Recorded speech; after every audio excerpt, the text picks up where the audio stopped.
A lot has changed in Hollywood over the last 100 years. So many new technical advancements has brought us a wealth of classic movies within that time, and we owe a debt of gratitude to the wonderful stars that have paved the way for the future. Many of those Hollywood stars that had the burden of paving the way for what we now consider to be classic films had a thankless job. And due to the nature of the industry at the time and the dependence on the overall popularity of the star, many names have been lost to time or completely forgotten. Today I want to talk about one of those stars. Perhaps you've heard of her, but don't be surprised if you haven't. She was one of the top beauties for her time, but also one of the most self-destructive divas that ever walked on set. That's right, we're going to take a closer look at the doe-eyed sweetheart of the screen, Madge Bellamy. If you've heard of her, it may be for one or two reasons. I found that the general consensus only knows of Bellamy from her fame in a particular cult classic film, or from her scandal. But we'll get into that later. Madge was a little hard to do some background research on, so I've decided to make my life easier and purchase her autobiography. However, and don't take this out of context, but given the nature of her scandal and the reports of her general demeanor while working in show business, I'm taking everything she's saying with a shaker of salt. Much like any celebrity, her story may be embellished. I'll do my best to put the pieces together. Before we get started with her early life, let me just give my opinion of Madge, and please don't take this as me not liking her or her works. But this is just what I have gathered about her from all the research I had done. She seemed ready to pin the blame for the decline of her career on everyone else.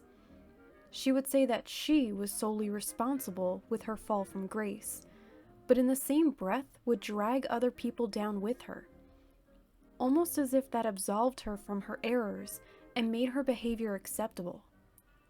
She claimed she lost major roles because directors didn't like working with her, instead of taking a step back and asking herself, why didn't they like working with me? She was even labeled to be the hardest dame to handle in Hollywood by Harry Carr. The interpretation that was painted of her by her own actions is one that she had regretted up until her death.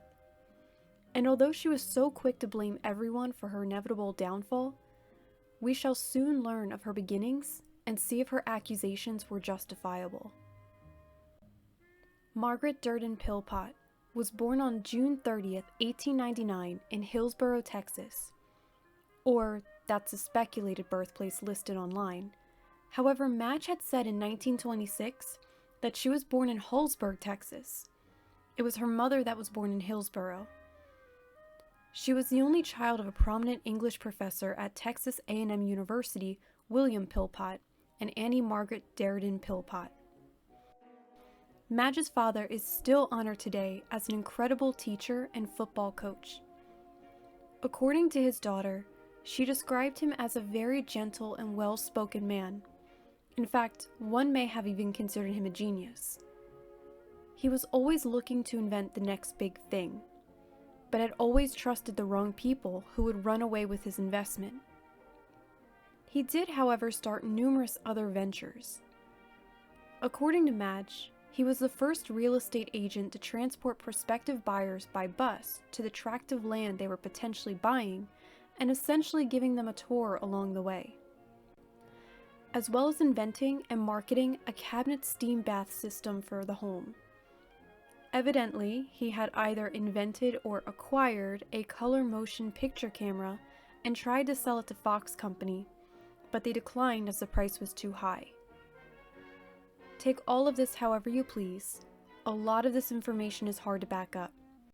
But when I went to dig through the patent office for any such devices under his name, I never found the steam cabinet, nor did I see his name attached to any motion picture cameras. So this may have been a slight embellishment from Madge. She had talked about her childhood a little bit and talked about her inspirations for pursuing a career in film. She had said that when she was young, she had taken dancing lessons, and this is where her inspiration for the art had thrived. At one point, her family had to move to San Antonio and were very poor. She was able to continue her lessons, but she was also required to go to school. Her father had left his job as a professor and sold used cars. Madge was ashamed of being poor. She was embarrassed of her home and spent most of her time in the library where she read classic stories, especially those written by French writers. This is where she attributes her acting style as being influenced by the classical arts. Madge had claimed that the biggest drive to get her to follow her dreams was in 1914 when her father had shown up during the Ludlow massacre. If you're unsure of this historical event, I'd advise you to look into it. It's one of the saddest tragedies in mining history. At this point, I assume the family was living in Colorado. Mr. Philpott was working for a copper company at the time and was scheduled to meet at Ludlow. This is a day when the police had declared war on the workers who were on strike and fired on them and burned their tent city, which resulted in many deaths. According to Madge, her father was grabbed by the collar by a police officer and thrown into the train to get out of town. Madge had then realized the difference between the wealthy and the poor. Madge's book picks up in 1917 when she recalls the beginning of World War I. She was 18 and ready to pursue a career in show business. She and her mother traveled to Oklahoma City since they could not afford to live in New York. This is when Madge recounts her blossoming career on stage. Now, as for Annie, Madge's mother, she followed Madge very dotingly. In fact, one could call her a helicopter mom. This wasn't something unusual for the time. Morality was a big deal during this era, and a mother needed to keep a watchful eye over her naive daughter. At least, that was the perception. I'm sure we can all recall hearing stories of mothers of famous actresses who followed their daughters like shadows and played a hand in their career. Madge was no exception to this. Annie would do anything for her daughter, even if that meant working odd jobs to support her. I'll mention her career later on. I don't think I really need to dive into how some Hollywood mothers were controlling and used their children like puppets. This is something I've talked about before. But Madge had a very odd relationship with her mother. They were extremely close, and yet they also didn't get along. And by that I mean her mother followed Madge everywhere, and she had an incredibly tight grip on her assets and was in charge of decision making when it came to Madge's career. But also at the same time, they fought constantly.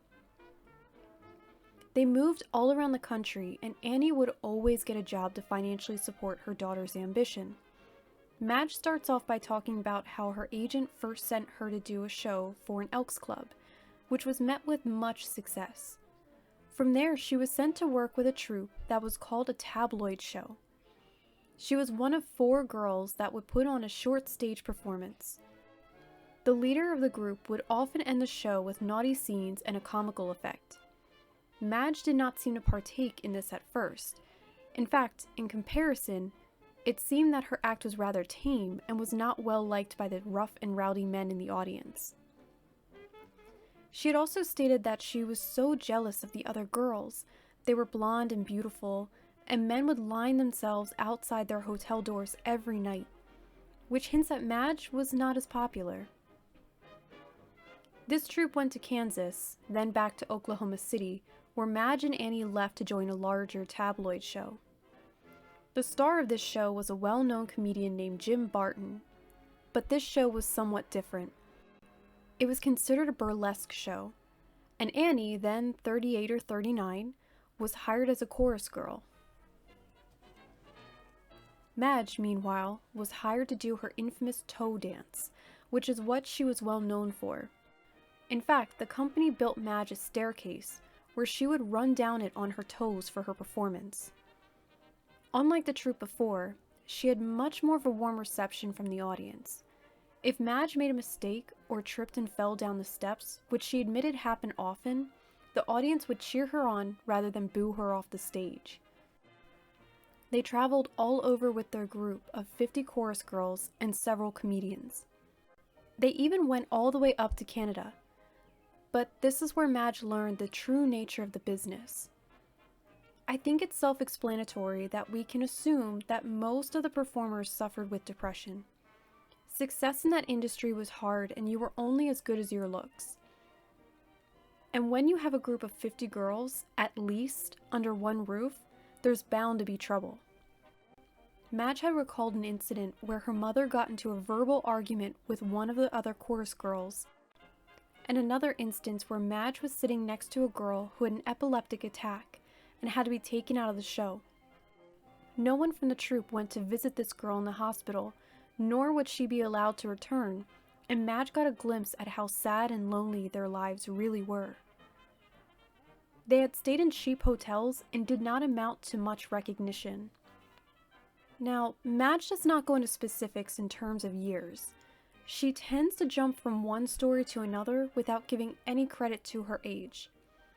But I have made educated guesses based on what I could learn about her outside of her autobiography. I have a problem with what Wikipedia has said about Madge's early career. It claims she had her first stage performance at the age of 9, but that's not possible. The show that they claim she starred in, Ada, never toured at that time, at least from what I could see. They also washed Madge's history clean by making it sound like everything was successful and easy. I have gathered that her career was never easy or that quick. Madge says she lived in New Mexico, New York, and Colorado. I assume prior to fame, but she never says what years. While trying to track her down through newspapers, I can only back up half the things that she has claimed to do. The biggest thing I wanted to track down was her marriage to a man named Carlos Bellamy. She never mentioned him in her book, and it seems that no one really knows when or where they were married. Although I searched high and low for any documentation, I couldn't find any trace. However, I did find some mention of a Carlos Bellamy in newspaper archives. It seems that he was an entertainer. According to Family Search, which is where I do all my genealogical hunts, Carlos Bellamy was the son of Judge Bellamy, which I can back up with the external research I've done. So I think I've been able to put together the pieces. However, this is all speculation. Carlos Bellamy was born in Kentucky in 1894 or 1895. He was born to Judge and Sarah Bellamy. His family eventually moved to Ohio, where his father owned his own grocery store. At some point, Carlos would have met Madge. Given what I had learned about him, he performed on stage shows. Whether that was before or after Madge in his life, we'll never know. Okay, this is going to get confusing. So we have the right Carlos Bellamy. But how do we know this is the right Carlos Bellamy that married Madge? On Family Search, the family provided pictures of Carlos, including a picture of him with Madge. So my external research is linked to that same man the family claims is the proper Carlos. So that Carlos is printed as saying he ran off to Kentucky to get married to a woman named Florence Ferry in January of 1916. The bride was 18 years old, which would be around to match Madge's age at that year. However, the article claims that Florence was making a home in Oklahoma with her grandmother, Sarah Nieper. I have no record of a Sarah Nieper in Madge's family tree, but keep in mind, Madge did perform in Oklahoma at one point with Jim Barton's troupe, but that wasn't until 1917. And keep in mind, her mother was working in that troupe too. I see no mention of Carlos's wife having a doting mother. If this isn't the case and Madge is not Florence Ferry, perhaps they met in Oklahoma and started an affair. But I do have my doubts about this, and I'll get into that a little bit later. But if we were to assume that Madge and Florence are the same person, this next bout of research gets interesting. Carlos and the new Mrs. Bellamy were in newspapers in 1916, listing them as doing performances. Mrs. Bellamy was especially good at acrobatics. Perhaps toe dancing could be considered something of the sort. So, there's two possibilities here, and perhaps one very slim way to get an answer if no records could be found for this couple. Either Florence Ferry was a stage name for Madge. After all, I have no record of a Margaret Madge Pillpot ever being a performer, and the first time I come across Madge Bellamy's stage name is in 1918, when she's in New York playing the leading lady for the play Pollyanna. It's coincidental she takes the last name Bellamy after Florence and Carlos were married. The other possibility is that Carlos was married prior to Madge, and it was actually a woman named Florence Ferry. It's possible that the two of them had ambitions to be in show business. If this be the case, Carlos would have most likely met Madge while he was doing stage performances. Eventually, Carlos did move to Colorado, earliest record being in 1920. He could have met Madge there if she lived there pre-1920. That slim solution to see if Florence and Madge are one and the same would be that there was a moving picture taken of Mrs. Bellamy in, presumably, September of 1917. She had entered a contest to play a leading lady for the local corn carnival performance. The contest was to allow the townsfolk to vote for the leading lady by submitting tickets. Although Mrs. Bellamy did not win the part, the contest rules had stated that anyone over 500 tickets would make an appearance. I'm not sure of the grand total for Mrs. Bellamy, but she did have over 2,000 votes at one point. And she was in 7th place at one time out of 48 contestants. Now, if this film still exists, which I'm sure a historical society somewhere would have it, we could see if Madge is the one who appears. If she was married to Carlos, it ended at some point, and she went on to start her professional career, but not without keeping her married name. Or if it wasn't her married name, she explains where her name came from later on. This is why her speculated marriage is so confusing. She never mentions Carlos, and I have to wonder how this rumor even surfaced. Initially, I thought that maybe she was married to Carlos and she kept her marriage a secret. But Madge really doesn't seem like the type to keep secrets, considering all the things that she had written about in her book. She talks a lot about her virginity and her sex life, and it just kind of seems a little strange that she wouldn't mention her first husband.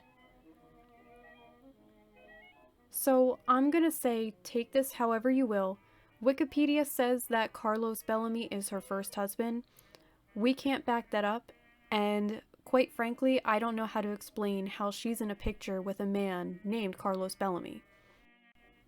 Now, Madge really does jump around the years without any consideration of order, so I can't really tell when this happened, but she talks of how she ended up in New York. She arrived there with her mother, and they immediately went to work in finding an agent. They stumbled upon a rehearsal for a play called The Love Mill, and Madge Bellamy was asked to dance, to audition for a part.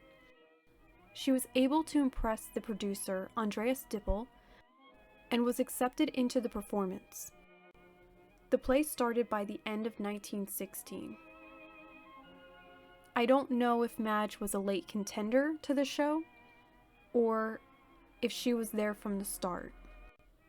It was this performance that started to get the ball rolling, according to Madge. Her landlady had introduced her to Sidney Greenstreet, who was a boarder in the same building. They had sat down and discussed Shakespearean plays. He was so impressed with Madge's affinity for the finer arts, and he had secured her a part in As You Like It, but I could find no record of that performance. It was her exposure on Broadway where she became the subject of an artist named Penryn Stanlaws.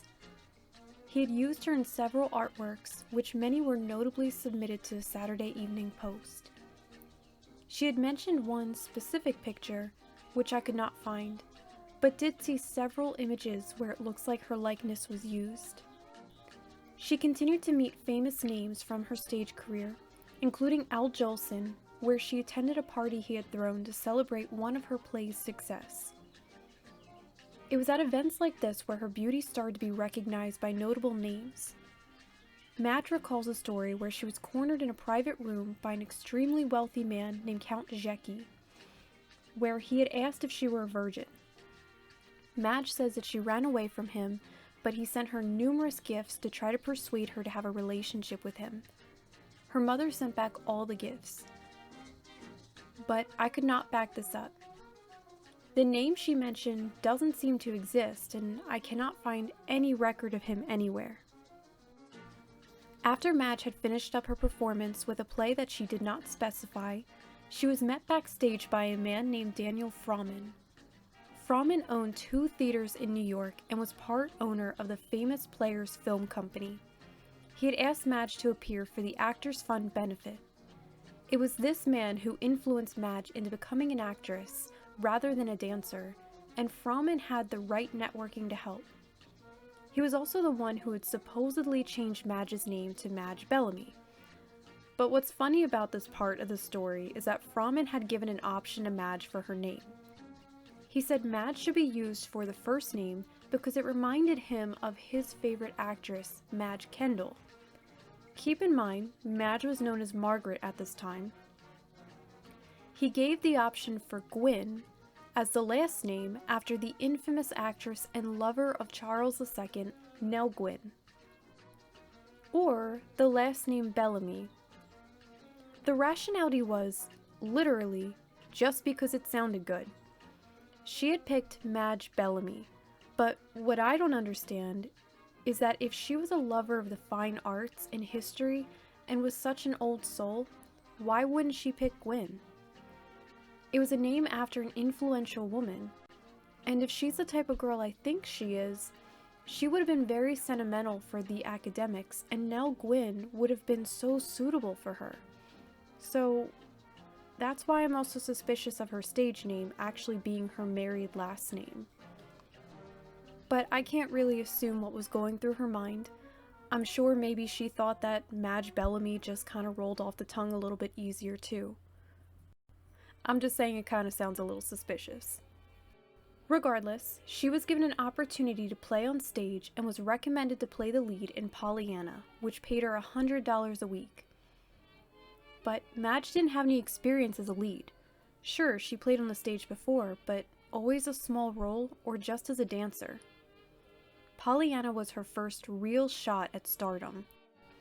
Because Frohman's influence got her that part rather than any substantial skill, she was very much hated by the crew team and other actors in the play. According to Madge, she was constantly belittled and harassed. On one occasion, a fellow actress came to her dressing room and said, "You may have a star on your door, but you are not a star." The hatred was so strong that even the stagehands purposely pulled trapdoors too soon so that Madge would get hurt. She claimed that for 20 weeks, she had substantial cuts and bruises. One of her most profound memories of this tour was when she recalled playing at army forts. She said that she and the troupe would wait for hours for the train to arrive, and while waiting, she would see coffins line up the track to bring home the casualties of World War I. She also recalled the influenza epidemic, which I'm sure in one way or another we can all relate to. Unfortunately, the harsh conditions resulted in Madge's illness. She never said what she had contracted, but she could not speak, and her throat was swollen. It was enough for her to receive surgery and be out for 3 weeks. The hateful troupe, every single member, signed an affidavit saying that Madge was faking her illness and provided notices in the paper of her performances, which seemed to prove she had performed well all other nights, and suddenly she claimed that she was ill. Basically, they thought she was faking it. This is something I don't understand.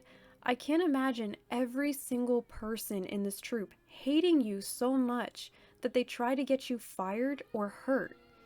I'm not saying Madge had done anything wrong, but there has to be a reason for this hatred other than jealousy. According to Madge, the surgery cost her her coloratura voice, and she could never sing a high C again. When she returned to Frohman, he had received papers from the producers in New York and said that they found Madge unreliable and they broke her contract. So obviously that troupe had sent the producers all the paperwork that they had backing up that Madge Bellamy could perform and just suddenly stopped. This was compelling enough for the producers to break her contract. And apparently, everybody in New York didn't believe that Madge was sick, except for Frohman. I question why Madge didn't show everyone the scar from her surgery, or have a note from the hospital sent to all these producers to prove her illness. But I digress. Fromen secured a part for her in the show Dear Brutus, where she would play the leading lady opposite of William Gillette. One night, Madge was invited to a party at Alexander Lambert's house. This was a prestigious party, and she didn't have an evening gown for the occasion, and she didn't have much money saved up. Her father had sent her money so she could buy one, and her mother had said that she could go to Gimbel's and buy lace curtains, which she would make into a dress for her. Now, evening gowns were not terribly expensive. I find it very hard to believe that all these parties that she claims to have gone to, and she has no dinner dress. Also, she made $100 a week while touring Pollyanna. Some evening gowns only cost $35 on sale. I understand that maybe she thought fashioning a gown would be less expensive, but I just find this a little far-fetched. It's like she's trying to make herself out like a Cinderella-esque character. When she was at the party, she had met many famous opera singers, which were her idols. However, she was not able to stay all night. There was a banquet to be given to the famous pianist Ignacy Paderewski, and Madge was not invited to that event. When she went to get her coat to leave the party, she had ran into Paderewski on the way out, who had exclaimed, "This is the most exquisite vision I have seen. I insist this lovely creature sit on my side at dinner." Yeah, okay, Madge. I'm finding a lot of her stories a little hard to believe. It's either she's making an enemy of everyone, or she's being worshipped by every influential man in the industry, as if she's the most irresistible woman to ever walk the planet. She recounts many well-financed men all throughout the book who begged for her attention. I just find it a little suspicious. I'd love to hear if you think that all of these are tall tales, or if I'm just being super judgmental. Madge talks about the continuation of her career, but also talks more about Fromen. From what I've gathered, he was very influential in her life. She was very close to him, but how close, we'll never know. They must have had a very comfortable relationship because Madge would play little tricks on him every now and then. For example, she ended up putting pepper on her lips and kissed him, which left a stinging sensation on his lips. He walked away thinking that she had electric kisses. But their friendship did have some roadblocks. She also spoke about another protege he had, which made Madge very jealous. She would often mimic the younger girl, even down to her little behaviors. She mainly did this because she said how much Fromen idolized the young protege, and Madge wanted to keep his attention. Eventually, Madge's heart swooned for someone else. She started to develop feelings for her co-star in Dear Brutus, Gillette. But that was to never happen. We'll talk more about her future love affairs. Just keep in the back of your mind that her love was never requited. Madge continued working tirelessly. She was up all day rehearsing for her plays and performing all night.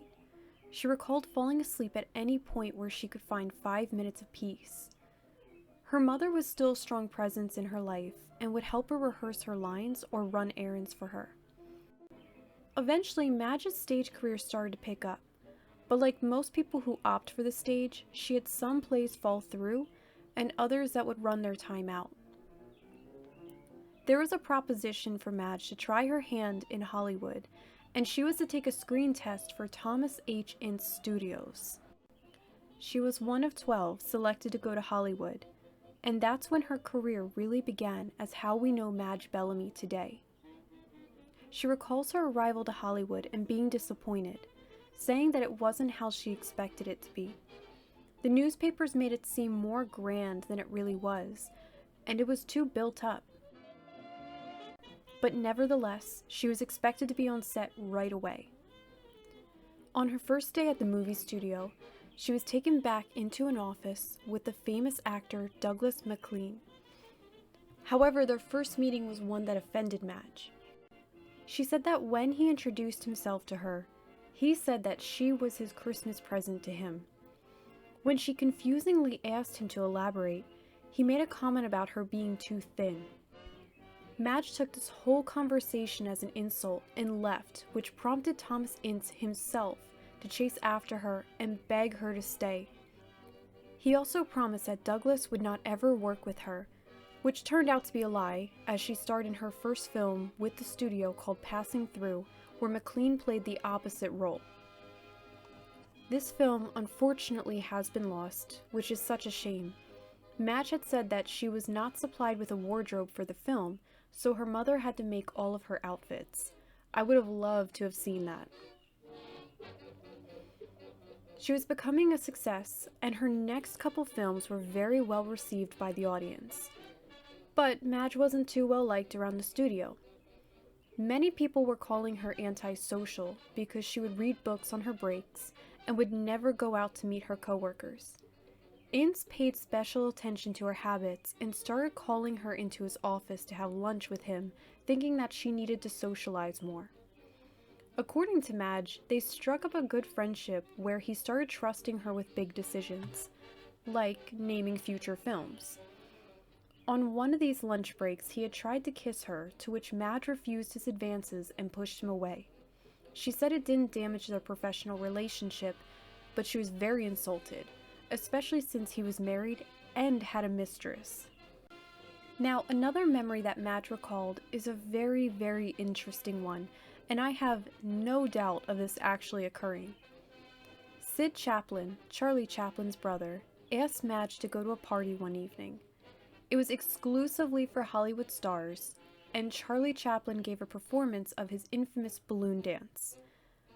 But when I tried to find his balloon dance so that I could see an example of it, it seems there's only one performance like that he gave, and that was in 1940 for a scene in The Great Dictator. And her description of the occurrence matches exactly what he did in the film, so I'm very confused about her recollection of this event. If someone knows Charlie Chaplin a little better, let me know if he had a balloon dance in the 1920s. I'm only questioning this because, keep in mind, I said I'm very suspicious of Madge's stories, so I'm just trying to back up every little detail. Anyway, after Charlie's show, the doorbell rang and it was Madge's mother. She came to pick Madge up unexpectedly. Apparently, after Madge left for the party, Mr. Blackwood, Ince's agent, was keeping Annie company, and he warned her about Hollywood parties, exclaiming that Madge would be sexually assaulted. That wasn't a warning of possibility, that was a surefire fact, which notoriously happened at Hollywood parties often. Man, I'm getting Girl 27 vibes all over again. Immediately, her mother went to go pick her up. Mr. Goldwyn was furious that Madge was leaving and threatened to never speak or work with her if she left, which he kept true to. Madge never associated with Mr. Goldwyn again. Later on, Charlie Chaplin had said that Bellamy could have been Mrs. Goldwyn if she wanted to, which implied something could have happened if Annie hadn't come to her daughter's rescue. This was a horrible revelation of what Hollywood was like as an experience for the young stars coming in with big hopes. I can't imagine how many of our favorite stars had to experience this and didn't have their mothers to save them. Arguably, Madge's most well-known movie was Lorna Doone, which was released in 1922. The director Maurice Torner did not get along with Madge. In fact, according to him, Madge was too difficult to work with, and Madge oppositely claimed Maurice was the difficult one. There are several scenes in Lorna Doone that stuck out to Madge as being a problem. For instance, the wedding scene was not filmed with Madge. She was running late to the set that day, and they filmed without her as Maurice was tired of waiting. She was horrified and very upset that she was left out of one of the most important scenes. Another being the scene where she was kidnapped. Madge was not told that she was going to be filming this scene, and when she arrived on set, she was taken by 3 actors, roughed up, and made to hang on a door by her hands. Now, I did not see this scene in the film, so it may have been trimmed out, but Madge recalled being so traumatized that she locked herself in her dressing room and refused to work for 3 days. It seems that the director really didn't have much faith in Bellamy's ability to act surprised, because on the set one day, another director stepped in to shoot a scene. His name was John Griffith Ray. Madge was supposed to look out the window and see something horrific, but just didn't have the expression that John was looking for. So he shot a gun behind her, which startled her, and used that take for the movie. Yet again, I can't find this scene. I see a lot of scenes with Madge making faces, but nothing that looks like someone just shot a gun behind her. After the film was set to be released, Madge was sent on a tour to advertise Lorna Doone. Her tour took her all over the United States, where she met many political and influential figures, including the president. Naturally, all of this was staged for Bellamy. She was greeted at the station with journalists and was given roses, but this was a stunt brought on by the studio. She really didn't have too many fans yet, and if she did, they were not aware that she was in town. When she returned home, she was set to work with Jack Pickford in the film Garrison's Finish. There she was able to meet Mary Pickford, which left Madge speechless. In her book, she recalls that she said to Mary that she thought she was the most beautiful woman in the world, and Mary responded that Madge was much prettier than her. Okay, settle down there, Madge. She continued starring in many other silent films. Her beauty was attracting much more attention and was making her a box office favorite. Her next big film was called Soul of the Beast, where she played a circus performer that handled an elephant. She spent days at the circus learning about the environment and even spent time with the elephant handler who was training the elephant Anna May, who was to be used in the film. Anna May was an incredibly intelligent animal, and she had actually saved Bellamy's life. There was a stunt that Anna May was trained to do for the film, where Bellamy would lay under the elephant, and Anna May would kind of squat down, giving the impression that she was sitting on Madge. When they were practicing, Madge was in position, but Anna May was not properly balanced. The elephant was getting set to fall over, where Bellamy was laying directly below her. Anna May grabbed Bellamy by the neck and moved her out of the way. This incident was not actively being filmed. Bellamy refused to put herself in a dangerous situation like that again, but her and Anna May continued to have a great friendship after the filming. Anna May was returned to the LA Zoo, and Bellamy would go visit her. Eventually, Madge's relationship at Ince's studio was running sour. She was lectured several times about her audacity and taking too much initiative. She had taken it upon herself to order several light fixtures to help her image on film, and had kicked Ince out of his parking spot. I'm not sure if this is what drove Ince to loan Bellamy out or not, because he was having financial difficulty at the time, but according to most directors at this point, nobody wanted to work with Madge. She was loaned out to MGM, where she met Irving Thalberg. He had said that he selected her for one of the most historically important films, Ben-Hur. Madge turned the offer down, saying that she didn't want to, as it would just be a lot full of horses. In her book, she had mentioned that she kicked herself for turning that down after seeing its success. Later, she went to Paramount. Then, she had a conversation with Cecil DeMille, who mentioned he wanted to use her in a film, but she refused, saying that she didn't want to work with movie producers. She liked producers who had experience with stage actors, which is a very dumb perspective in my opinion. Then, Louis B. Mayer had called Bellamy into his office one day while she was on the set for Are You a Failure? She recalls walking into his office, and Mayer sat at his desk with his feet up and a fat cigar in his mouth. He said that he wanted to use her for a picture, and Bellamy refused and promptly walked out. Later, she said that she refused to work for a man who didn't stand up to greet her when she walked through the door. At this time, Madge's head was full of ideas of grandeur, and she thought she was a bigger star than she actually was. She ended up going to Universal to make 2 films. She loved the atmosphere and the kindness of her coworkers. She claimed that you'd never hear a cross word from anybody, which leads me to believe that Madge was met with many arguments in her prior employments. Madge went on to make several Jack Ford movies, including one called The Iron Horse. But it was her experience with a particular man that led to Madge's emotional distress. She had mentioned that the extras on set used to catch a train that was filled with gamblers, and she would typically join in. One evening, it was one of the gamblers that was the object of her mother's affection, and Madge had said she could hear them make love all night next door. Keep in mind, making love had another meaning back then. Madge never mentioned anything physical between the two, but she did say this lasted 6 years. Either way, Madge's mom was still married, so this betrayal had taken a huge toll on her. In fact, this is what Madge links as her spiraling down mentally.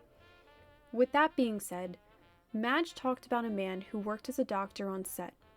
She said he was a blonde and very handsome man that she intended to seduce.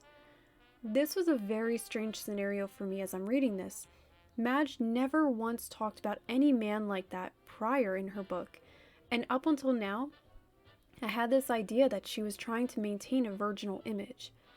I don't know what her intentions were, but she convinced this doctor to drive out to Reno, which was 2 hours away from the set, so that they could have dinner. They got a call that someone on set had gotten hurt and was in a bad situation. The doctor was threatened of losing his license, and Madge had called several higher-ups to put the blame on herself. It's what she says after this that ties her actions together. She said that she never would have asked the doctor to go out with her if she hadn't heard her mother and the gambler making love all night.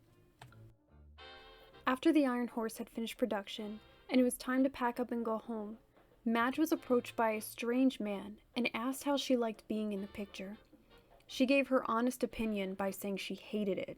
She was angry all throughout the picture. Turns out, that man was William Fox, the president of Fox Company, and that must have been very awkward. Madge went back to Ince's studio, and her first film for him since she returned was called Love's Whirlpool, which was released in 1924. Madge was not the star in that picture, and she felt that her popularity was fading. Her contract was up in a few months. She cornered Ince and demanded to be given more spotlight. He had once said that if he sold out and went to First National Pictures, he would take Bellamy with him, but he seemed to take that promise back. Ince retorted that he had his own problems, which was obvious as he was going through substantial financial problems. He was usually warm-hearted to Bellamy, but his attitude seemed to change once she returned. Perhaps he caught the rumors of her behavior and it reflected poorly on the studio. At this time, Madge wasn't happy. She felt that her career wasn't picking up to the same momentum it had in prior years, and she was afraid that she wasn't living up to her full potential. She also had doubts about her image. She said that by this time, she was still a virgin and was very tired of that. So here comes the next part, Madge's first claimed love. His name was Herbert Brennan. He was a director for Paramount at the time Madge would have met him. He was starting to cast for the film Peter Pan, and Madge really wanted to play the part of Peter. Brennan declined and offered her Wendy instead. Madge didn't want to be Wendy, and decided to pass on the film altogether. Perhaps it was her stubbornness that made her lose parts. Brennan began to pester, as Madge put it. I would, however, call it stalking. He showed up at Madge's house and would honk his horn until she came out. If she didn't come out, he'd leave and call the house instead.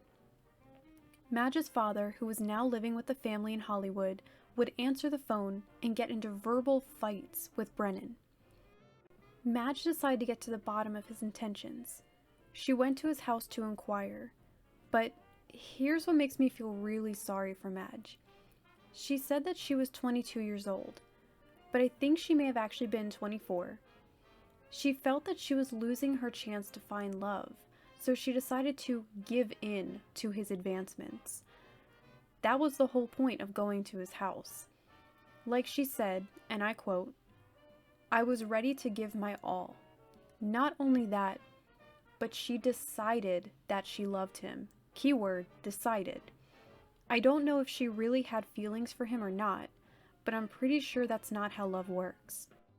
So she said that he was too much of a gentleman to take advantage, And although Madge says something did happen, she said it was an embarrassing scene and she left mostly still pure. When she returned home, her father sensed that something had happened between the two, and he went right to Brennan's house and fired 2 shots through his front door. That scared Brennan out of town, where he moved to New York. But Brennan had not forgotten about Madge. In fact, he called her nearly every night and verbally belittled her, calling her second rate or no good.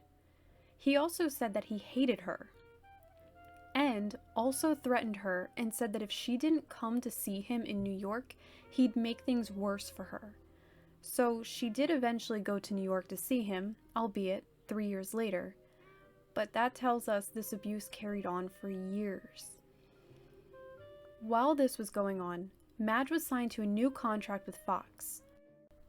Her first film with them since her contract was called Wings of Youth. Then she went on to make Lazy Bones. Frank Borzage was the director of this film. He and Madge did not get along, and his next film, the infamous Seventh Heaven, was supposed to star Madge. William Fox had insisted she star in it, but Frank hated Madge so much he refused and had Janet Gaynor as the lead. The hatred between the two started because of a silly disagreement. Madge had said that Frank didn't like how her fingernails weren't dirty enough for Lazy Bones, and even though Frank kept insisting her fingernails had to be dirty, Madge didn't think it was appropriate because the camera would probably never catch that detail. So every day Frank would have mud rubbed on Madge's hands, which led to many arguments. In her book, Madge regrets being so uncooperative, but Borzage was added to the list of directors that didn't like to work with her. The feeling was mutual, though. Madge really hated him. She was sent to Europe to do some publicity for Seventh Heaven, which was still promised to Madge at the time. She took pictures for the film before it was in production, but upon arriving home, she was broken with the news of her not being chosen for the lead part. This made her want to break her contract with Fox, but she was not able to. She was asked to star in the film Sandy.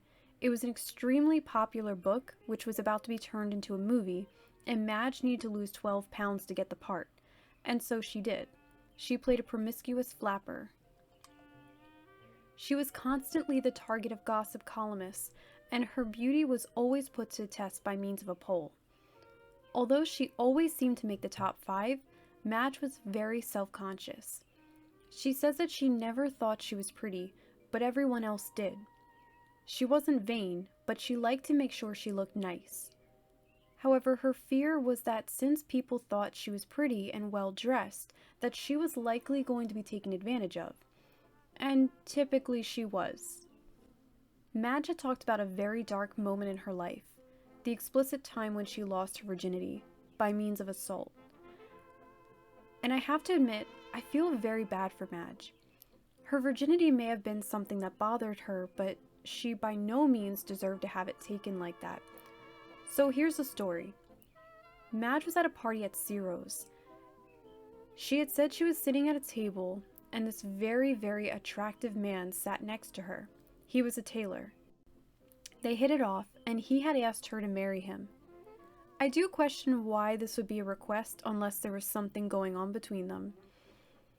I'm not even sure if Madge knew what happened to insinuate a proposal like that. She was very drunk that night. But she refused, even though she said she was extremely attracted to him. She left him at the table to go dance solo on the floor. One of her friends took her home that night. Another night she went to a party hosted by Joseph Schenck. She was escorted by Nicholas Schenck, his brother. The attractive tailor was sitting at the table next to Madge, and they spent the entire night dancing together. Sure enough, the next day, this tailor had called and Madge invited him over. That's when Madge says that he had assaulted her in her sitting room. Of course, this was a tragedy, and Madge had suffered from a lot of trauma after this. Her mother was there to comfort her as best as she could, but Madge would never be the same after this.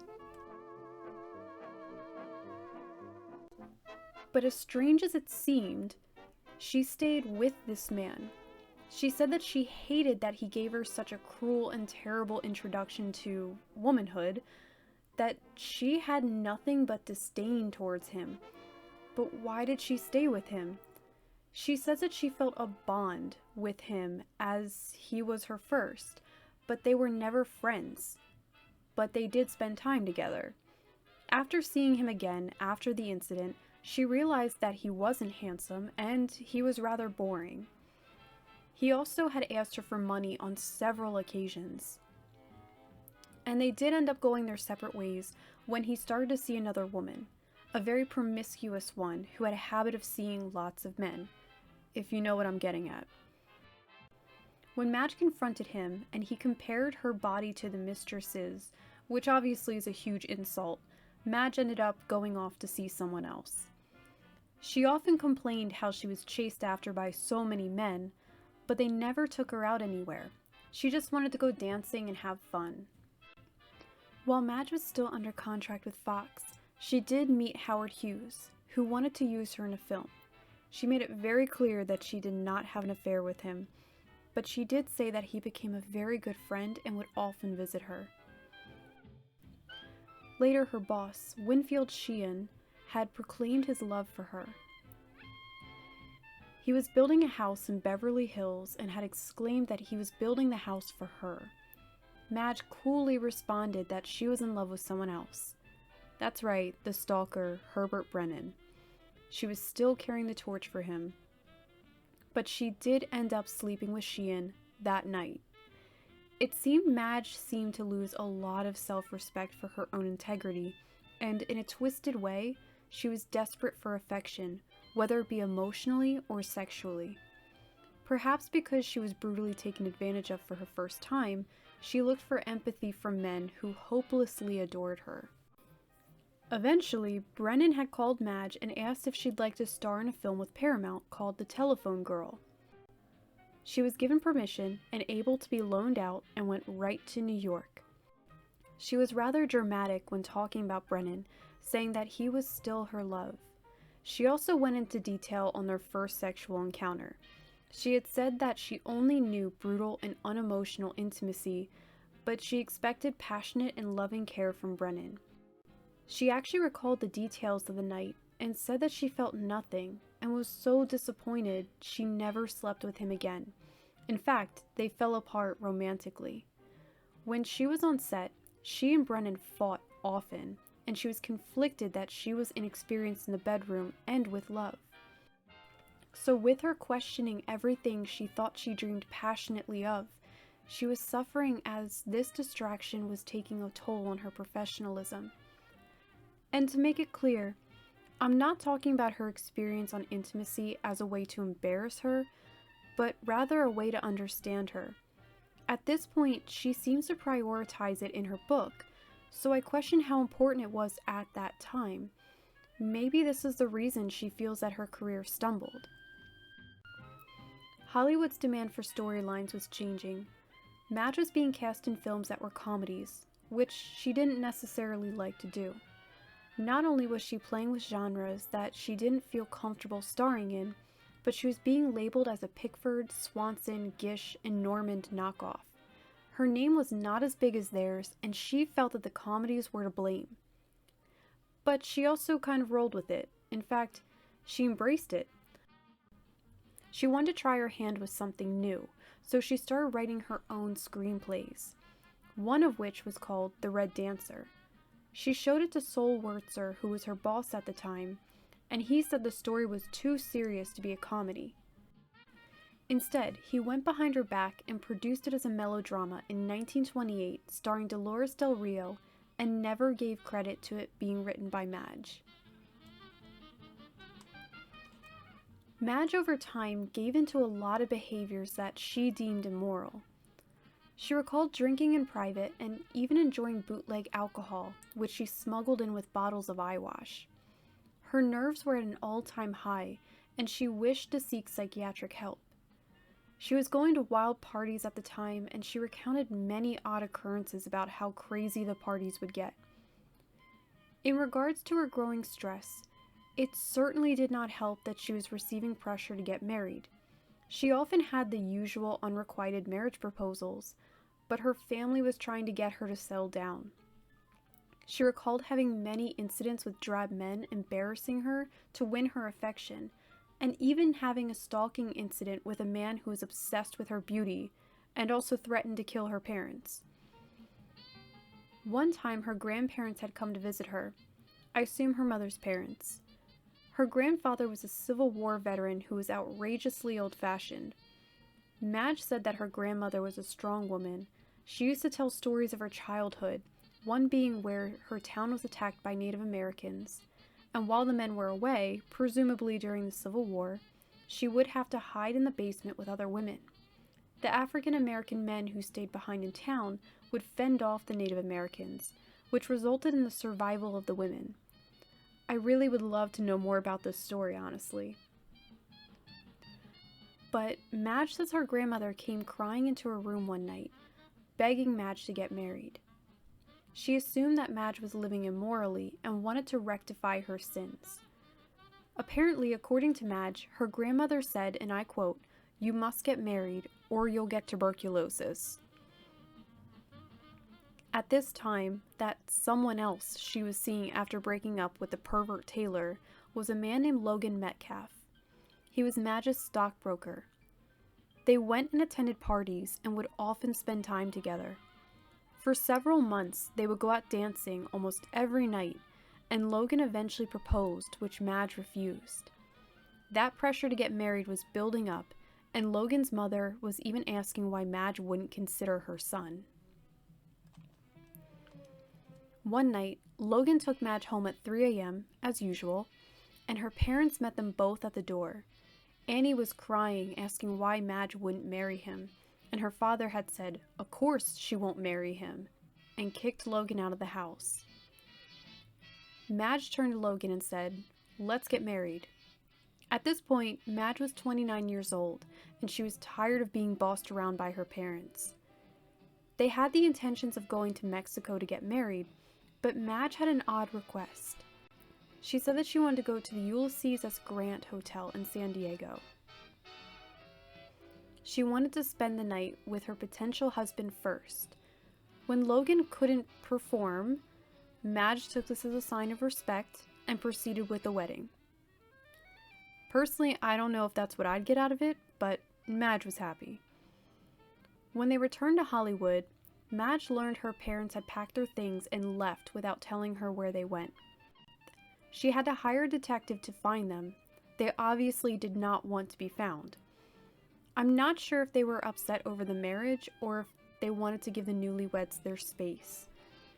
Madge's new husband was extremely controlling and instantly took a hold over her career. He demanded she stopped working and insisted on having her contract broken. This didn't bother her. She was working very hard and had been complaining that she was earning so much money for the studios, but she really felt that she was not working to her full potential. Madge didn't realize what she had just gotten into. Controlling wasn't the word to describe Logan. Actually, abusive was more fitting. He took Madge to his studio and demanded that her contract be terminated because she wanted to retire. It's not that strange that husbands wanted their star wives to retire so that they could have a marriage and raise a family. Although her contract wasn't broken, her boss said that he would look it over. But part of the agreement was Madge had to finish the film she was signed to work on. One day she had to go to the studio and said that she'd come home by 6. She actually arrived home at 6:30. Logan was so angry at her tardiness, he threw a box of orchids at her. On another occasion, he demanded $14,000 so he could buy a new car. Without hesitation, she wrote him a check. He tore up the check instantly and dragged her to the bank to make her account a joint one. It seemed like he was just waiting to see how compliant she was with sharing her money. This is when he started to drain money from her. Madge was so distraught that she told him the marriage was over, and he furiously locked her in her bedroom. Meanwhile, he went into the bathroom and cut his wrists and threatened to do worse if she left. The next day, she went to the studio and refused to come home until he left. The detective she hired found her parents in Long Beach, and they were collected and brought back to the house to protect Madge. They were able to get Logan out of the house, and she was able to divorce him. So she and Logan were only married for a total of 6 days, which the press had a field day with. Back when Madge's career was first taking off in Hollywood, she signed a power of attorney to her parents, since she knew that she was too busy to buy her own clothes and goods, so she trusted her mother to do that for her. Her mother spent $25,000 on clothes and jewelry to cheer Madge up after her bad divorce. Then her mother made a grandiose purchase, a new house, Los Feliz Boulevard. It was so huge and grand, also incredibly expensive. But Madge gave her permission, and this became her new home. She still kept her family's home and a beach house on top of it. Once the house was furnished, she threw many parties there. At this time, she had rekindled with the pervert Taylor, and he attended all of her gatherings. But even for Madge's success, she said that she really never knew joy. She never had a real love affair, and she was too stupid to know happiness. Those are her words, not mine. She also says that the time at Los Feliz were the worst years of her life. She only lived there for 3 years before financially losing it. She had become estranged from her mother, who was carrying on many affairs. Her father moved to a farm and lived in solitude. She felt that the dawn of talkies was going to bring her career to an end, and the star system of Hollywood was slowly cracking. In 1928, Madge starred in Fox's first part talkie, Mother Knows Best. I couldn't find an example of this film, but it was a roaring success. Madge had performed beautifully, and all the critics were speaking so highly of her performance. She was unlike most silent film stars who couldn't get into talkies and weren't even given a chance to succeed in the next era of movies. Now at this point, Madge knew this was her future. She passed all of the sound tests and she wanted to do more. So she hired voice coaches and practiced her singing. She wanted to get into musicals, and after her success on stage with such a genre, she was confident that she could take the screen too. But Madge's next movie was not a talkie. She was frustrated that she was going back down to silent films, and this really started to bother her. Then she was asked to star in a film called The Lady from Hell that was going to be directed by actor Robert Armstrong. This was his first work as a director, and Madge was livid at the idea. She said she would only do the film if she could pick the director, and Sol Wurtzel said that she could pick the leading men, but not the director, and Madge said that she refused to do it and wanted her contract torn up. Sol was very confused and offered her some time to think about it. Madge later went back to Sol, who made up a new contract which would earn her $25,000 a year more than what she was making, and Madge still refused and demanded to leave. Unfortunately, this was the biggest mistake of her career. The tabloids printed awful things saying that Madge had gotten sick and or too fat to work. Or at least that's what she had said. I couldn't find any reference of this in a newspaper. Later on, Madge signed on with Universal Pictures and made another talkie called Tonight at 12. Although her time with Fox had come to an end, Winfield Sheehan, her former boss and one-time lover, had called her up and asked her to meet. She reluctantly met with him and had admitted that she was in a terrible mindset. Sheehan had asked if she would like the leading part in the upcoming film, The Trial of Mary Dugan. Madge refused and walked away. She never understood why she turned it down, and had said that had cost her many sleepless nights, but the only rational explanation she had was that she was bitter towards Sheehan and didn't want to do him any favors. MGM had called her up to try to have her reconsider terms, but she said that she didn't want any supervisors on set with her, which went against MGM's wishes, and that dissolved any further association. Then director Harry Cohn had reached out and spoke with Madge. Apparently, he had an affinity for insulting women who he wanted to work with. Maybe it was a technique of manipulation to try to get them to work with him due to low self-esteem or something. But he said Madge used to be the most beautiful girl in Hollywood, but now she wasn't. Harry had worked with her before, and she had recalled that he always beat her down before offering her a contract. Madge, instead of seeing it through and taking the insults to see if there was a contract at the end of it, she walked away from him and walked away from his project. At this time, Madge was blacklisted. The studio heads had all been talking. They all played cards at the same club. They knew Madge was hard to work with. Nobody approached her to sign any contracts, and she was officially unemployed. The depression was going on and times were rough. New actors and actresses were coming into Hollywood and were accepting lower paychecks than the old silent stars. Most stars had to sell their homes and give up the business. Madge was afraid she was going to be one of them. She had considered writing and directing her own films, but had seen many other unemployed directors doing that and big companies blocking their productions. Unfortunately, the monopoly of Hollywood and its executives had financial stake in theaters, and they had the authority to blacklist films and people. If Madge even attempted to make her own work, she knew it would be a wasted effort given how people looked down on her. Her beautiful mansion had to be sold. With her unemployment, she could not make the payments on it, and there was no choice. She still owed $125,000 on it and could not sell it at that price to break even, so it was taken from her. Next, her beautiful antique furniture went up for auction, and everything she owned went for a substantially low price. She blamed the auctioneer and had the auction called off, prompting her to keep a household worth of furniture without a house to keep it in. Madge blamed her mother for this, as her mother was the one who had brought the auctioneer in, and unfortunately Madge had carried this bitterness and resentment on for the rest of her life. In her early exposure to Hollywood, she had bought her mother a seamstress shop, but Madge had to close it due to financial problems. Although their relationship was already incredibly strained at this point, Madge recalled her mother being very bitter about this decision.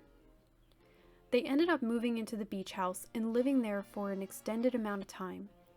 Madge was offered to work at $3,000 a week doing comedy shows, but she refused as it seemed to be too tedious. She did take some work on the side, even traveling to Philadelphia to do some stage work.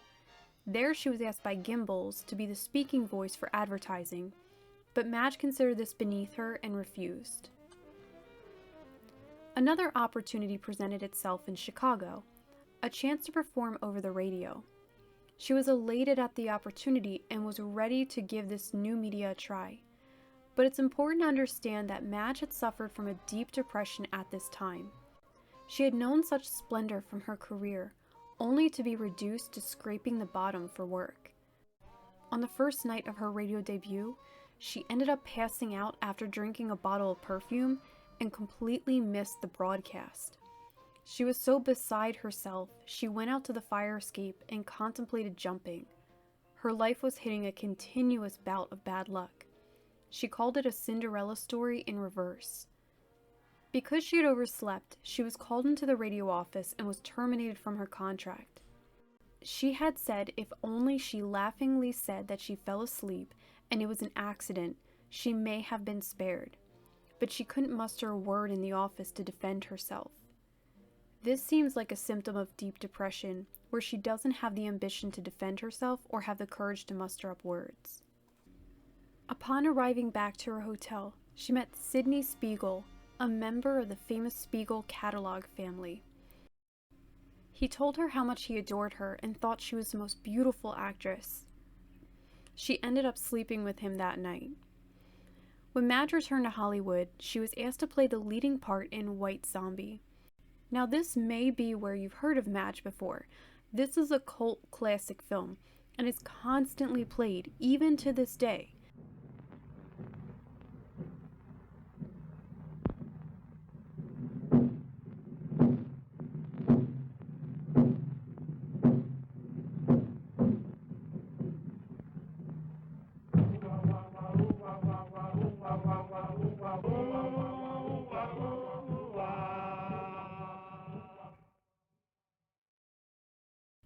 In my opinion, this is her most notable work. I won't go over the details of the film. It is available to watch online, but I will say that Madge's time on set was very well received. Although, fun fact, this movie was filmed in 11 days.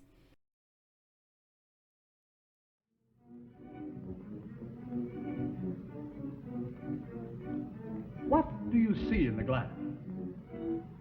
I see happiness.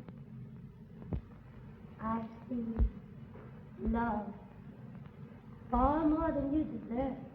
Is that all? No, I see.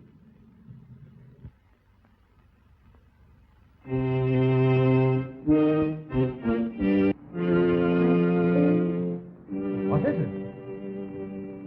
I see death. Madeline.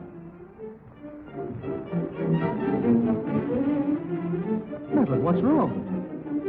Madeline, my dear, please.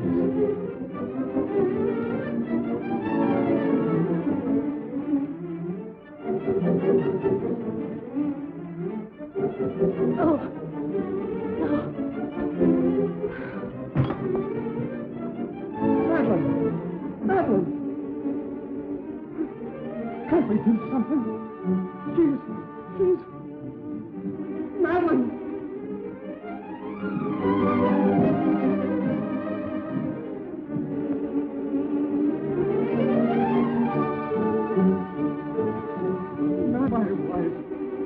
My wife.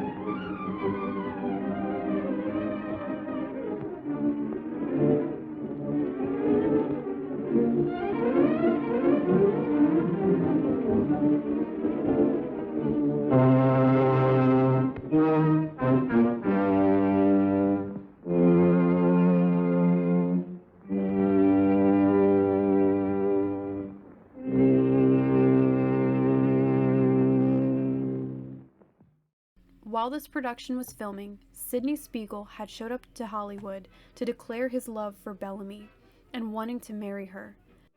This was fueled by the rumor of Madge sleeping with Phil Goldstone, the producer of White Zombie, and Sidney getting so jealous he had to come and break that up. He asked to marry Madge, which she refused. She was suspicious that his love for her was only due to her being a movie star, and although they dated for 5 years, she noticed his admiration for her would fade for every passing year she was unemployed. But with his fascination fading, she started to have strong feelings for him. Madge had kept a correspondence with Daniel Frohman, and he had asked her to return to New York to make appearances for his actor's benefit. She happily accepted and returned back to her old friend. While there, she had decided to put on an act at the Brooklyn Theater. She had hired 2 men to write songs for her and was able to secure a time slot where her shows were sold out and full. One night, she had gone off the stage after performance, and the manager of the theater said that people couldn't hear her well. When Madge argued the applause seemed to oppose his comment, the manager retorted they only applauded because they felt sorry for her. She quit working on that stage. One day, she had met a young man in an agent's office. She immediately took a liking to him and went out the next day to buy an apartment with him. She signed the lease and they had become roommates. Keep in mind, they only knew each other for 1 day.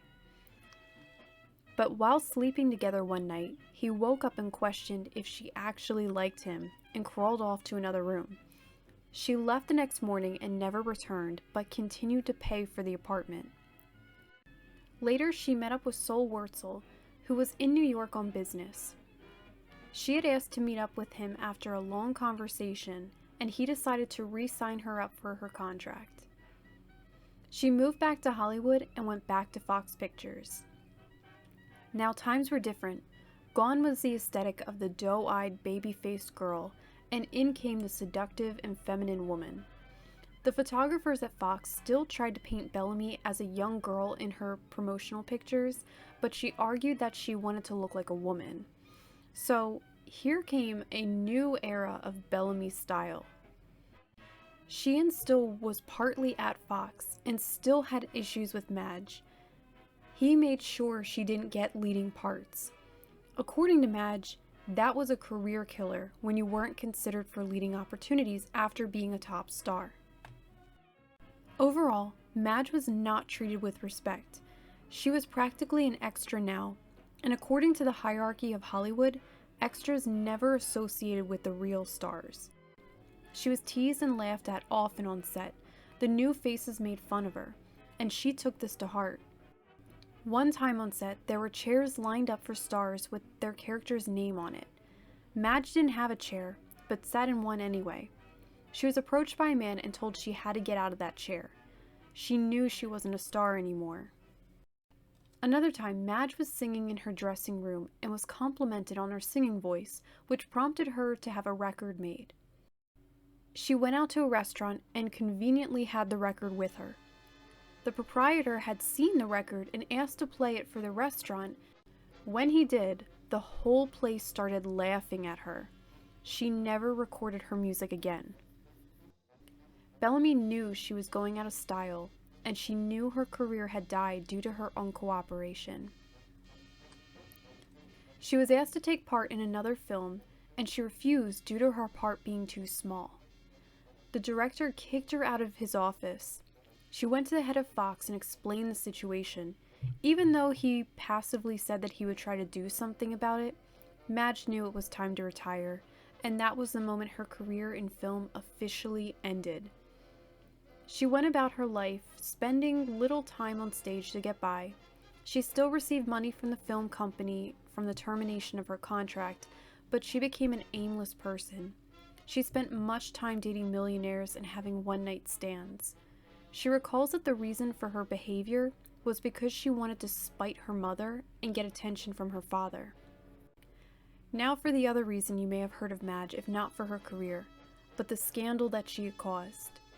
There was an incident where Madge allegedly tried to shoot her ex-husband, although she claims it was a mistake and not how it appears.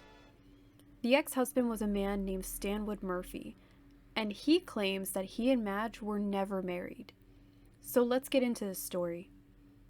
Madge was still a party girl, albeit she didn't attend the big clubs as much anymore. She shied away from the public eye and reclusively went out with friends at their house parties. One evening, while she was among friends, she met Murphy. She claimed that he was rather unattractive, but was good company. They started spending alone time together, and while the rest of the group would play bridge, Madge and Murphy would go out for a drive. This continued for the rest of the week, where they went off and broke away from the group. Murphy had an affinity for hunting. He had a lodge located in a town called Scotia. He invited Madge to come up and see him, which she did. One night, Madge recalls being in the guest room and hearing a knock on the door. It was Murphy in his pajamas. She slammed the door in his face and promptly left the next morning. Although that was a sour response and had put a little bit of ice between them, he wrote to her often and even came to visit her at her beach house. So I guess they patched things up. Although she was not attracted to him, she accepted him as her guest. He offered to marry her, which she accepted, and they ran off to Las Vegas. Madge recalls the day before they went to get married, they spent the night together, and Murphy popped out of bed in an anxious hurry. He was nervous because he wasn't sure if getting married was such a good idea. Murphy had been married before, and his marriage had just ended the year prior. His ex-wife was an explosive alcoholic and would run around the neighborhood naked, according to Madge. So when he got divorced, his ex put on a pretty smile, acted incredibly sane, and was able to secure Murphy's beautiful house through the divorce.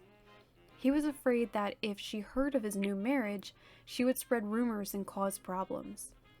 Madge had sympathized with him and agreed to not get married, legally, but to consider themselves husband and wife. Once they went back to Los Angeles, Murphy had asked if Madge would go back to work. He wanted her to earn more money so they could live a better lifestyle. It was at this time Madge was considered to be cast in Gone with the Wind. She was asked to play the part of Belle Watling, the Madam, or aka prostitute. But after the studio looked her over, they decided she was too young looking to play the part. Murphy was disappointed in this and began to slowly tighten his grip on Madge. He started complaining about her wearing makeup and demanding that she throw it all out. If she went to go visit friends, she would use their makeup, and when returning home, Murphy would let his disappointment be known. He had her cut her long curly hair in favor of the short bob. He mocked her appearance often and at one point compared her to looking like a clown. Then he put her on a diet and had her working out so she could lose weight. When she had photographs taken of her, Murphy would comment how she didn't photograph well. Madge unfortunately had given in to all of the insults that he paid her, and she agreed that she didn't look good without makeup. Through all their problems, the only thing that seemed to work for them was sex, and even that never satisfied him. He made many crude comments about her abilities. Around the time of World War II, Fox stopped sending Madge checks. She officially had no income coming in and decided she had to do something. Madge had an opportunity to go to New York to pick back up her stage career, and being broke, she had to borrow the money. But she was able to do so, and off she went. While joining a troupe to put on a play, she was met with so much criticism, and in a similar fashion to Pollyanna, she was treated horribly. During one of the performance nights, she received a telegram saying that her father had died. She carried on the show, but had to leave for California the next day. The troupe had been very unsympathetic to her situation. What made the situation worse is that Madge's father had been bedridden for years. He had slumped into a horrible depression after he was accused of fraud on his farm. His farmhand had gone out and sold parcels of land from the farm out from under Mr. Pillpot, and although he fought to have the farmhand charged, he was still sued by the people who bought this illegal land. He was so hurt and betrayed that he went to bed and never got out of it again. His death was a result of him being bedridden. What was also a terrible experience to come out of this is that Madge was also sued, since it was her money and name that was on the property. Both her mother and father had power of attorney over Madge's money and spent it wildly, although Madge says she didn't fault them or mind their actions. When Madge returned home, her mother was furious with her for not returning as soon as she received the telegram, so the spiteful mother had the funeral arranged for 2 days after his death, which resulted in Madge missing her own father's funeral. At this time, she reflected on how terrible her home life was and how her family had never been happy. Although she loved her father, he constantly reproached her for her sleeping around with men.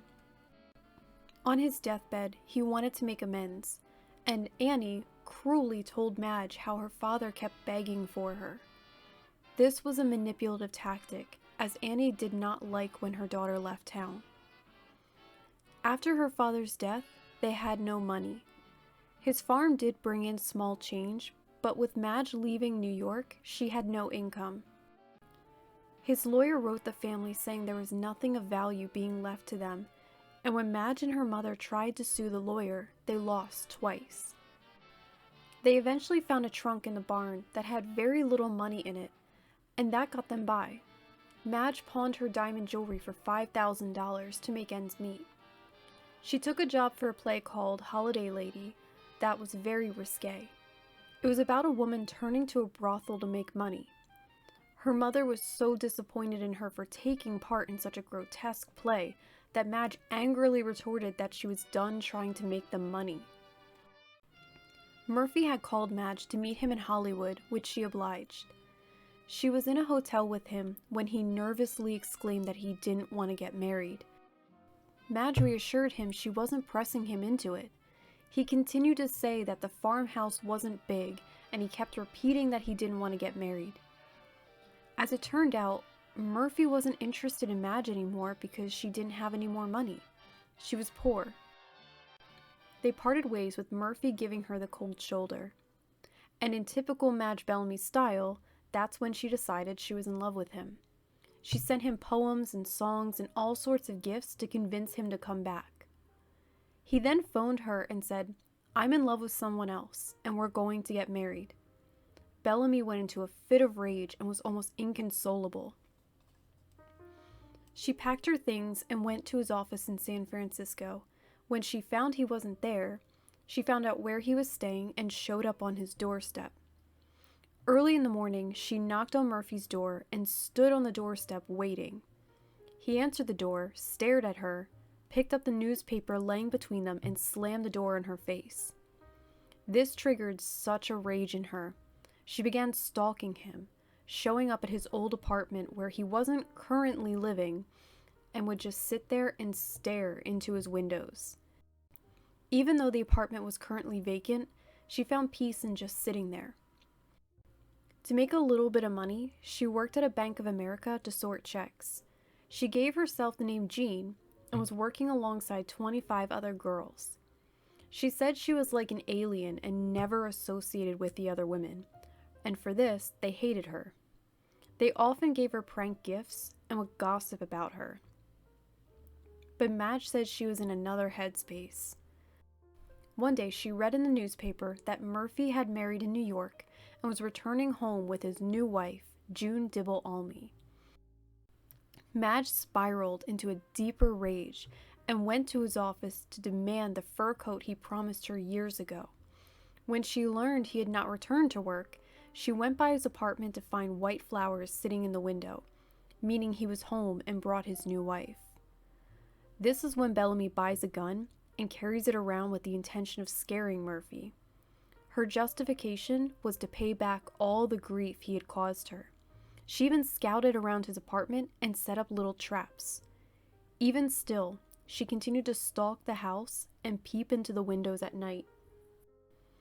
After some time, she saw Murphy and his new wife in a long mink coat that Madge thought should have belonged to her at a club, and she went straight to his office all the way in San Francisco to break in.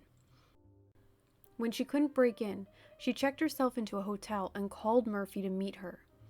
Instead, he called his brother-in-law to drive her back home.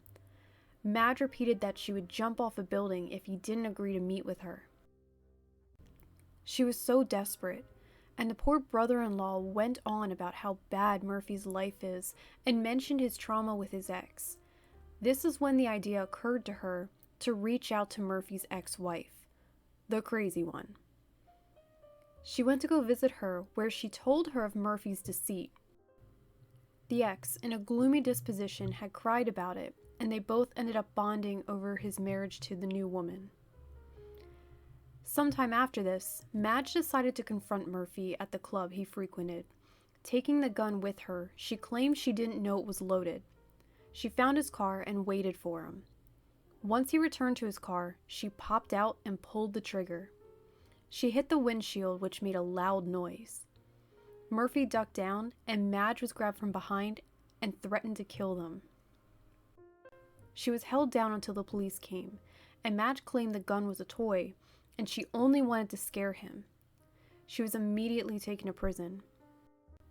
While there, she was put in a cell when she was approached by a policewoman who sympathized and told her to just say that she was drunk. It'll make the process easier. Madge said she wouldn't claim that she was drunk because she wasn't. Later, she was brought to a room with a lawyer who said he was called by several people to represent her. Madge accepted the help and was able to get out that night. Turns out Louis B. Mayer had called the lawyer. He wanted to protect the image of Hollywood studios, and having Madge's name in the paper would be bad publicity. Also, Claire Windsor, silent film actress, had paid for the lawyer to protect Madge. After her release from prison, the press went crazy over this story. Madge was horrified, but she said that her memory was hazy from the whole experience. She existed in this mindset of not comprehending the situation. Overall, the case was dismissed, and Bellamy had a year of probation. She went to discuss this matter with some press, and had claimed that she never loved Murphy. She was just mad at his betrayal. Her mother and her were still not on good terms, and the relationship never recovered after this. Her mother was embarrassed by Madge's behavior, but also wanted to make Murphy pay. she sought to have a lawsuit filed and went on a countrywide tour to find a lawyer willing to take the case. While that search ensued, Madge went to work at a shipyard and working tirelessly for measly pay. She got the phone call one day that her mother found a lawyer and she was whisked to Nevada. There she met the young lawyer, and he offered to take the case if Madge became his girlfriend. She obliged and was able to stay in a little house he bought for her for 9 months while the lawsuit processed. Madge had filed for divorce, saying that she was Murphy's common-law wife.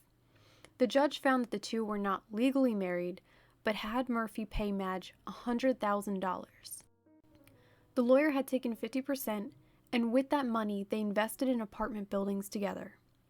He constantly asked Madge to marry him, and when she kept saying no, he was filled with rage and locked her in a hotel room. Eventually, he asked once more, and when she said no, they broke up. Madge's last film was called Northwest Trail, which was released in 1945, only 2 years after the incident of her scandal. It was not a success, and Madge was recommended to never see it. But this was the last time anyone would ever see her on the screen with something new. And, well, that's where her book ends. She reflects back on her life and looks back on all the errors that she says she had committed. I can't help but think that she focuses too much on the negative and does not see the glass half full.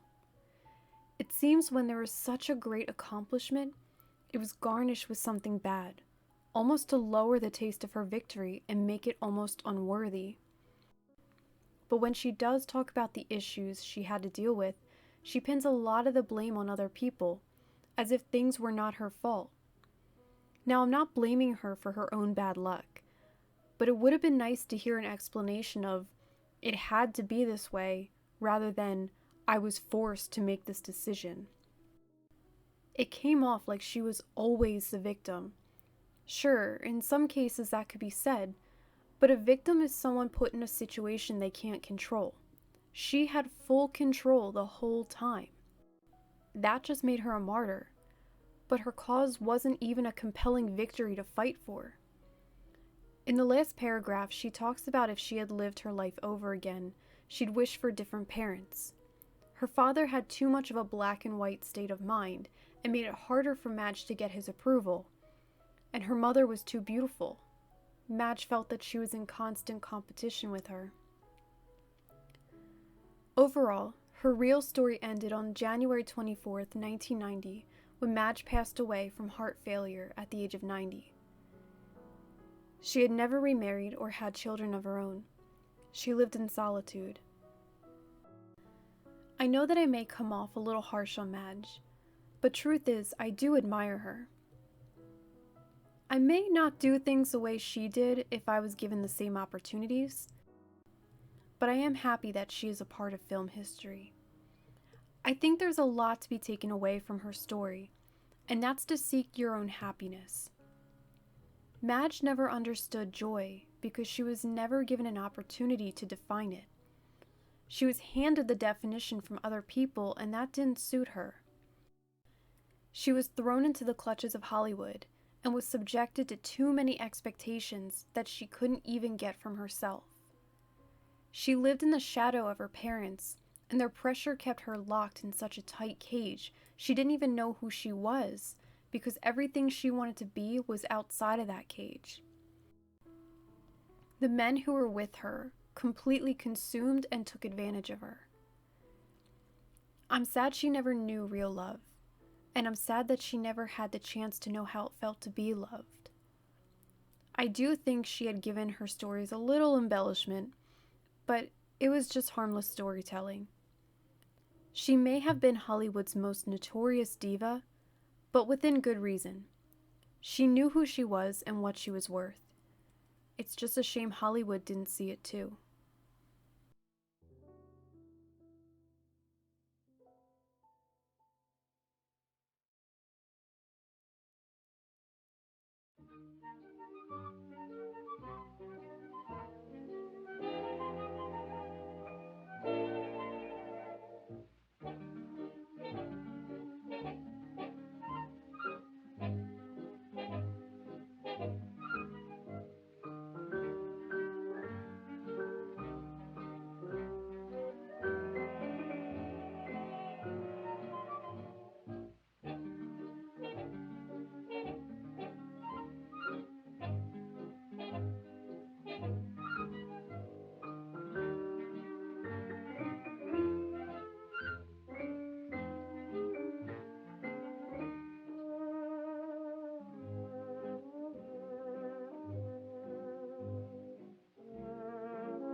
dinner is ended, the music is grand. Softly the lanterns gleam. Isn't it splendid to sit hand in hand, silently lost in a dream? Hands across the table while the lights are low. Though you hush your lips, your fingertips tell me all I want to know. Hands across the table meet so tenderly, and they say in their little way that you belong to me.